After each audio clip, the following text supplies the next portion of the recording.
you want to win your case, never do this in court. To start, never show up drunk. Good stuff. If the judge thinks you're drunk, they can prevent you from testifying because you may be unreliable. Wait, if they think I'm unreliable, does that mean I'll lose my case? No, but it will be much more challenging to win. You think I'm scared of a little challenge? Flip-flops. Some judges won't even let you into the courtroom wearing something like that. Yeah, how'd you even get in here wearing those? By walking? You look ridiculous, sir. I'm postponing this case. I've had about enough of this. Before you do anything crazy, just know that assaulting a judge could land you in jail immediately and lead to another criminal case against you. Fine, I'll sit down. Phew.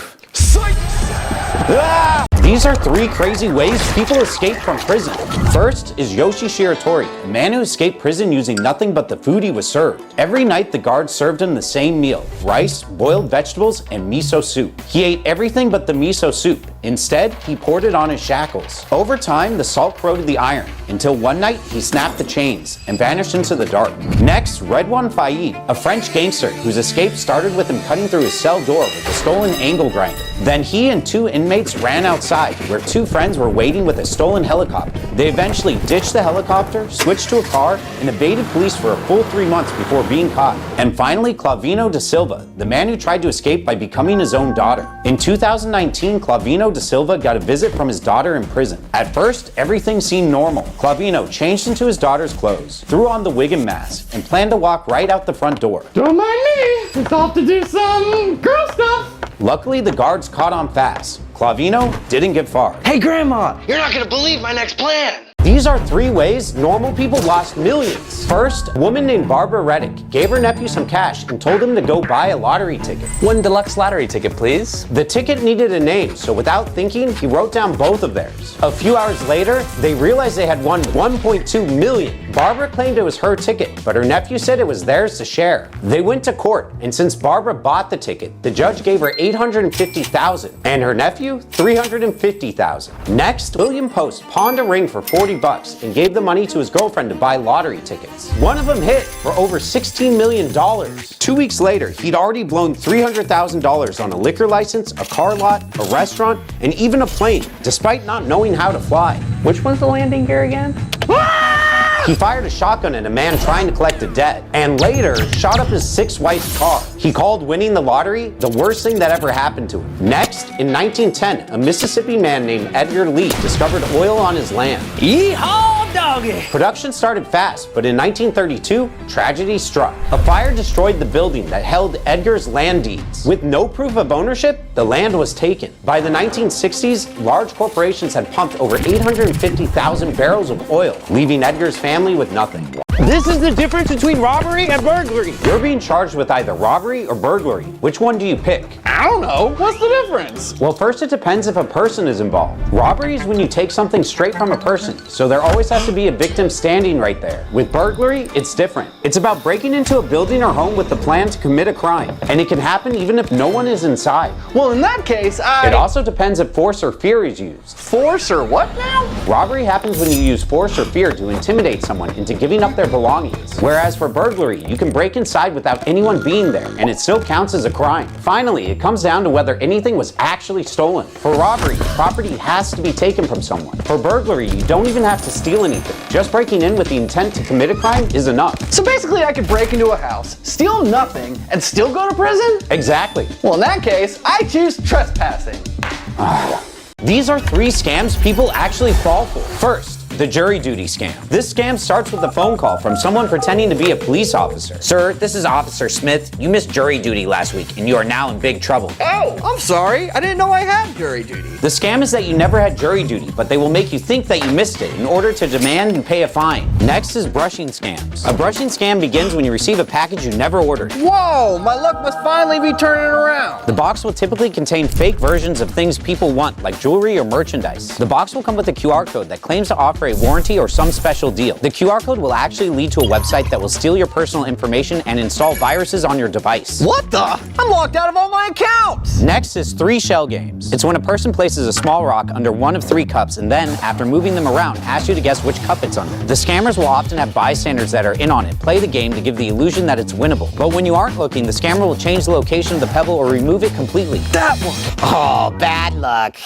How skipping school could land your whole family in jail. First, First, most schools require you to be in attendance a minimum number of days per year. All right, class, let's take attendance. Billy? Where's Billy? Yep, that's his last absence before. Sorry, I'm late. I missed the bus. Too bad, you're expelled. What? You can't. Well, technically you can because of truancy. What's truancy? Just a fancy word for missing a certain amount of days without a valid excuse. And missing the bus isn't a good excuse. Oh, come on. I missed a few classes. So what? It's not like they're actually gonna send me to jail. In some states, missing just 3 classes could give your school's vice principal or truancy officer authorization to give you a ticket. Oh no, not a ticket. Or make you appear in court. Appearing in court. Oh, whatever. Or arrest you during school hours and take you before a judge. Yeah, well, at least the consequences of my actions only affect me. Some states even have laws that hold your parents accountable for truancy. They can receive fines or even jail time. What? A girl in Colorado spent a month in a detention center for missing 43 days, and her parents were sent to jail for 10 days and paid a fine. Here's 3 more real spy missions that failed horribly. At number 3, MK Ultra. I'm getting No, bad kitty! Yes, MK Ultra was a real CIA experiment where the US government used psychedelic substances for mind control. Not only did they test this on volunteers, but also on unsuspecting US citizens by spiking bargoers' drinks with a few drips of the funny stuff. Yeesh, that sounds illegal. Probably why it got discontinued. Number 2, Attack of the Beard. When we were trying to take out Fidel Castro, we tried to get a little creative by attacking his beard. They thought by removing his beard, he would appear weaker and less powerful. Hey, look at that weak and powerless man. See? No joke, they dusted his shoes with chemicals that they hoped would cause hair loss, and it didn't. And number 1, stealing rocks. In 1955, the British and the Irish weren't exactly friends, and they were constantly trying to spy on each other. The espionage got so intense they started fighting over a rock because it was just off both of their coasts, and they thought they could use it as a spy base. So to make things easy, the British did what they do best. They took it, only to find out it was uninhabitable. Bruh. These are 3 driving habits you think are legal that are actually totally illegal. Ah! In Japan, it's illegal to splash pedestrians with water from your car. Hey, this is my favorite outfit. If you do this and get caught, you could face a fine up to 7,000 yen, which is about $50 US. That driver's a dirty son of a... That reminds me. In Russia, if your car is so dirty that your license plate is unreadable, the police can pull you over and fine you. You're pulling me over for dirty car? Why? I can't even see your license plate. Duh, I don't even know what car this is. Your license plate has to be readable from at least 20 meters away. Even a bit of dirt covering it could earn you a fine up to 2,000 rubles, which is about $20 US. This is just silly. It is silly, but this next law definitely isn't. In Denmark, you're legally required to check underneath your car before driving. Really? Yep, the idea is to make sure no one is sleeping or hiding under there. What the? Hey kid, this isn't a hotel. Scram! This is my hiding spot! If you get on a roller coaster and it breaks down, making you stuck, can you sue the park? Oh no, I'm stuck. My entire day is ruined. When I get down from here, I'm gonna sue. Well, buddy, you're in luck. Theme parks and employees must use reasonable care, which means they need to operate the rides properly. Well, look at bro. He's sleeping. That's clearly not operating it properly. You're right. Hey, buddy, wake up.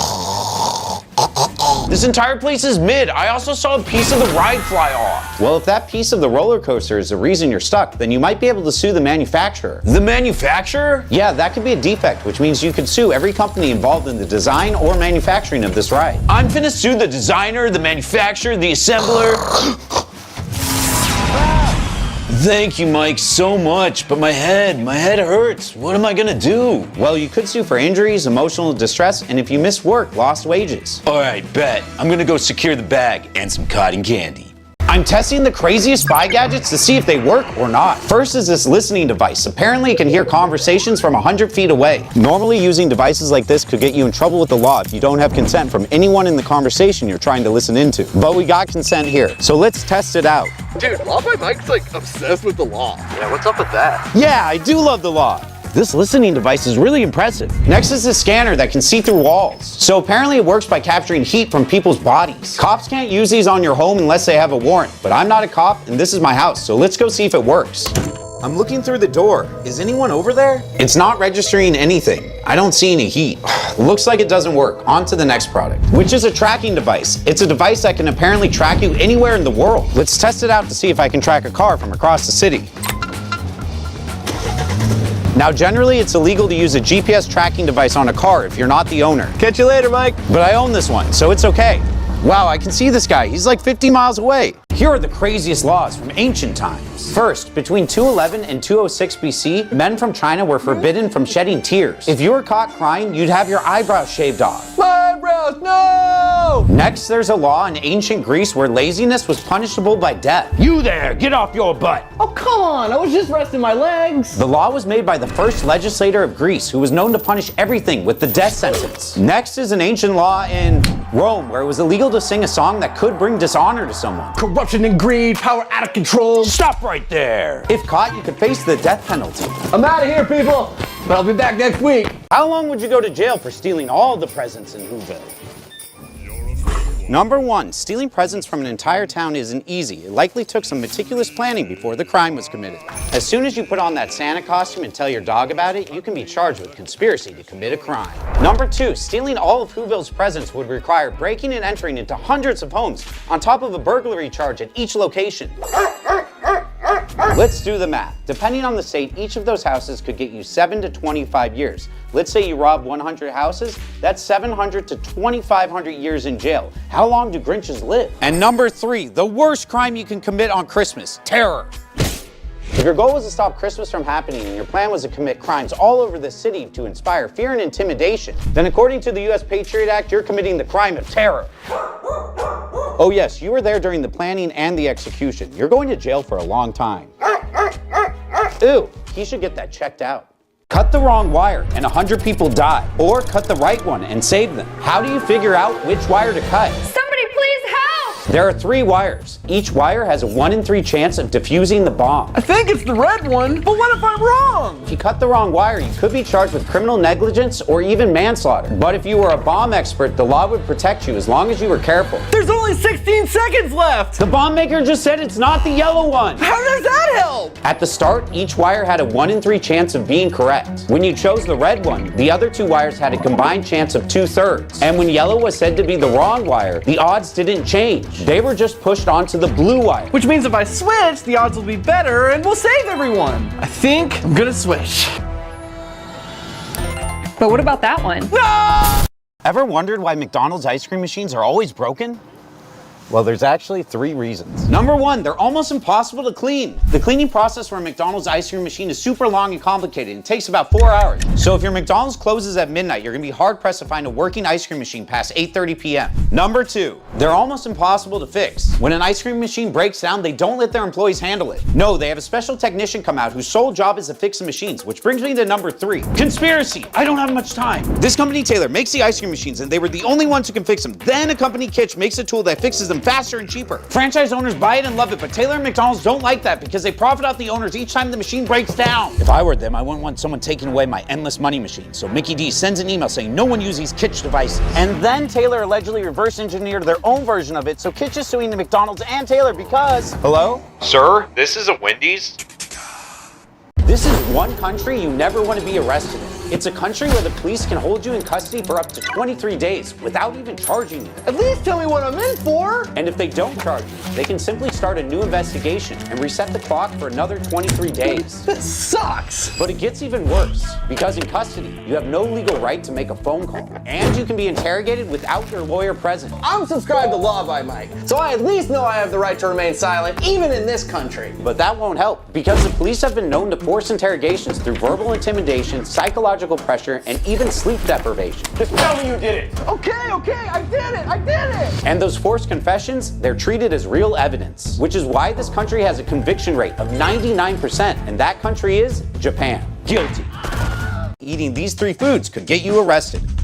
And number 3, Mountain Dew. Did you know that in Europe and Japan, Mountain Dew is banned? It's because one of the ingredients in Mountain Dew contains bromine, a chemical that can build up in your body and may cause memory issues and bad skin.